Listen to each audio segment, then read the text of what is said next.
Hey, what is up everybody? So we got a cool video in the series of videos we've been doing lately on using machine learning models to do stock trading using real life money. Now, the comments on those videos in the past have been in a couple of different forms. One of the most popular ones are, hey, dummy, you can't predict the stock market, none of these machine learning models are going to work. And of course, on some fundamental level, we all know that's right.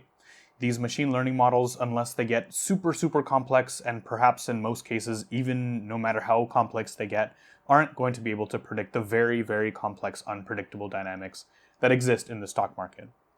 But that did give rise to this video, which is saying, here we have some smart methods we've tried in the past, linear regression, gradient boosted decision trees, recurrent neural networks. What happens if we pit these quote-unquote smart methods of trading stocks with really dumb methods of trading stocks? And we're going to describe those dumb methods a little bit later on. Which class of methods, these smart machine learning methods, or these really dumb rule-based methods that are way easier to understand and implement, which of them are going to end up winning out? And that's what we're going to explore in this video.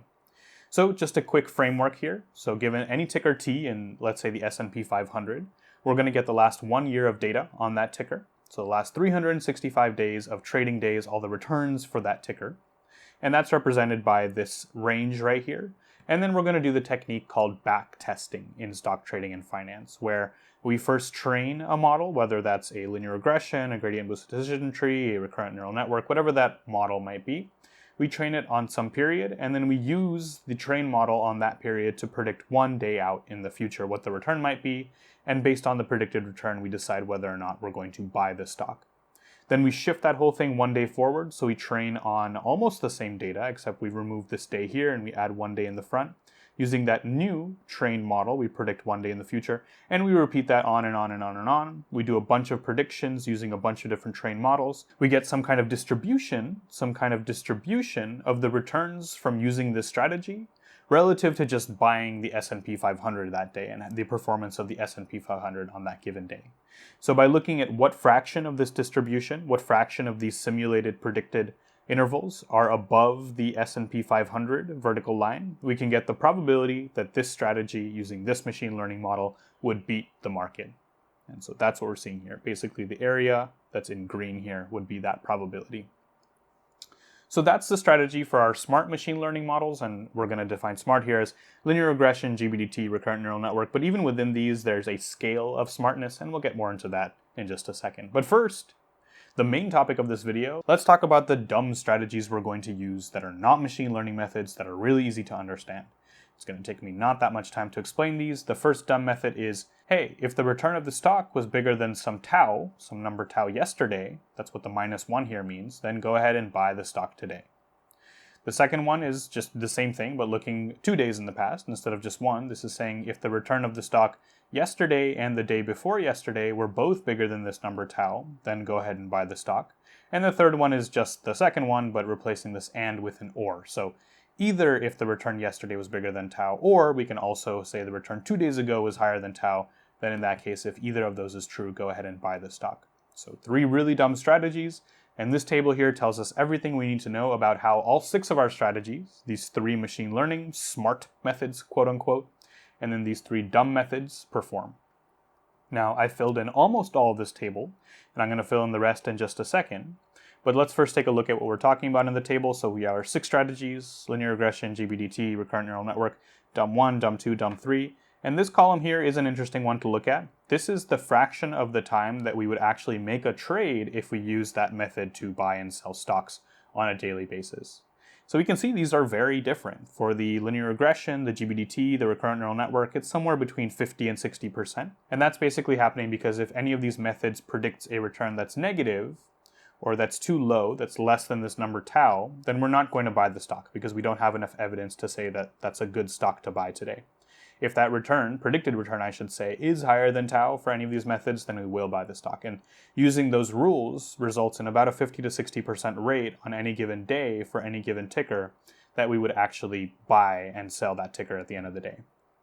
Now that's very different from these dumb methods, which are in some sense a lot more conservative. This first method here, this dumb method 1, has only a 20% chance of actually making a trade. It's much more conservative. And that's basically happening because in the prediction window that we used for the given time period, there's only a 20% chance that the return yesterday was higher than tau, because that's the only rule contributing into this method.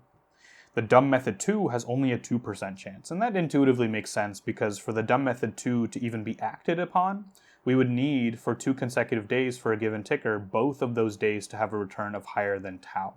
That's not very likely.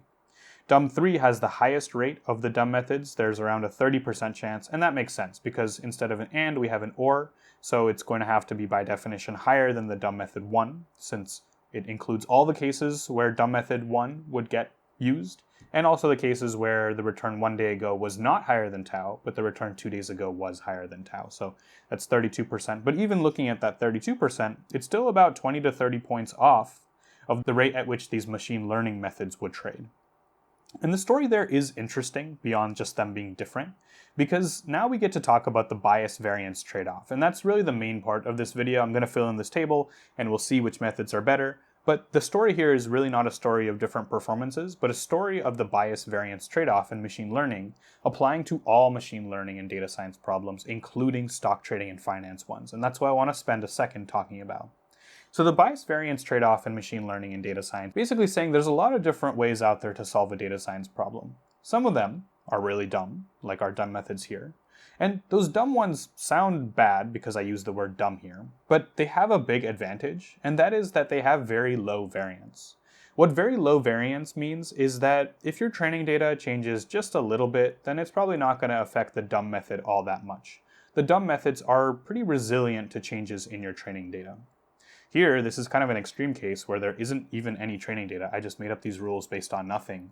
So even if our training data changed all together, every single point in the training data changed, I wouldn't change these rules. So these are completely insensitive to changes in your training data. But more generally, you might have a very simple machine learning method that's kind of based on your training data. But basically the idea is that if your training data changes a little bit, it's not going to change your method all that much. They have low variance. You can count on them being somewhat stable over time. And along with that stability on your training data means that you're going to have the same model, which means they're also going to perform pretty stably on your validation data. So you have a stable model, but the big downside is that with that low variance comes high bias. They may not be good fits, but whatever fits they are pretty stable to changes in your training data or changes over time. Now, take everything I said and just flip it on its head for these smarter methods, and even smarter methods than this. I'm fully aware that these are pretty rudimentary, simple machine learning methods, and people who actually do professional stock trading are probably using crazier things, but these will be our stand-ins today for the crazier things. These crazier models here have basically the opposite story. If you do a little bit of a change to your training data, it has the chance to change this model a lot. So if you look at this purple period right here where you trained on, if you shift it 1 day forward, you wouldn't think that changes your model all that much, but the more complicated your model gets, and here's the story where a linear regression might not actually change that much, all things considered, but a recurrent neural network and things even more complicated than that might actually be very sensitive, unless you do very smart regularization techniques and things like that. They might actually be very sensitive to changes in your training data. All that is to say that these smarter machine learning models suffer from having a high variance. They vary a lot based on your training data being different. And so the performance on your validation data is also going to vary a lot. And the positive side of them is that they have lower bias, which means that because they're complicated, because there's a lot more parameters in here than there are in the dumb models, they have the potential to fit your training data a lot better, a lot closer. So that bias variance trade-off really talks about how well are you doing at capturing the dynamics in your training data relative to how much is the model susceptible to change if your training data changes by a little bit. Now notice that none of that inherently says how you're going to do on your validation data. That is up in the air, and the only way to know that for sure is to fill out the rest of this table. And so, drumroll please, let's go ahead and fill in the rest of that table. The dumb method 1, the probability that it's going to beat the S&P 500 in this period that we used is going to be 96%, 96% folks. And now here's where I need to be a responsible statistician and point out that this was true in the period of validation data that I used. You might see very different results based on if you do this experiment in a different period of time, whether that's sometime in the past or doing this sometime later in the future. But at least on this period, we saw that it has significantly beaten out these three methods, these quote-unquote smart machine learning methods. Now, the second dumb method has a 100% chance of beating the S&P 500, but I'm not going to dwell on that too much because this 2% comes into context here. The probability that we would even make a trade is 2%. And for context, that only accounts for one time in the entire data set that we use. So we can basically just discount this one because it's barely ever going to get activated, so this 100% really doesn't mean all that much. And now, lastly, this dumb method 3 has a 88% chance of beating the S&P 500. And again, just to reiterate one more time, this is true for the period of time that we trained and validated on. Might be true in the future, might not be true in the future. But the conclusion for this experiment is, although these machine learning models are definitely giving higher than 50% chances of beating the S&P 500 in this time period, so we got around 75 to 80% chance of beating the S&P 500, which is respectable, even if we have to acknowledge that it's not reproducible.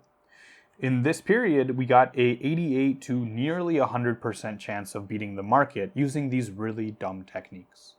Now, if you told me that there's these really dumb, easy to understand, easy to implement methods that are going to give me a significantly higher chance of beating the market than training these models, having to go all through this and having to try and understand these models and explain them to stakeholders, whoever cares about them, of course I'm going to prefer these dumb methods. And between D1 and D3, D1's doing it even better, and it's even easier to explain. What's easier than saying, if the return of this ticker yesterday was better than some value tau, I'm just going to buy that ticker today and sell it at the end of the day, and I'm going to have a 96% chance of beating the market in this period. So I think the moral of this story is, well, there's a couple morals. If we really want to do this properly, we should repeat this experiment at many, many different points in time. Fully acknowledge that for the third time here. The other moral of this experiment is that there is a high likelihood that these quote-unquote intelligent or smart machine learning models we're using suffer from this version of the bias-variance trade-off where, yes, they might have very low bias. You might be fitting your training data very well. You might even be doing well in your backtesting by having a good performance on these prediction or validation sets. But that doesn't translate into future time periods. It doesn't translate into better performance than just using this really dumb method here. And based on this basic finding we found here and a little bit of evidence that we gathered through this experiment, I'm going to take that to impact the next couple of videos we're going to make in the stock trading series to kind of take a step back counterintuitively.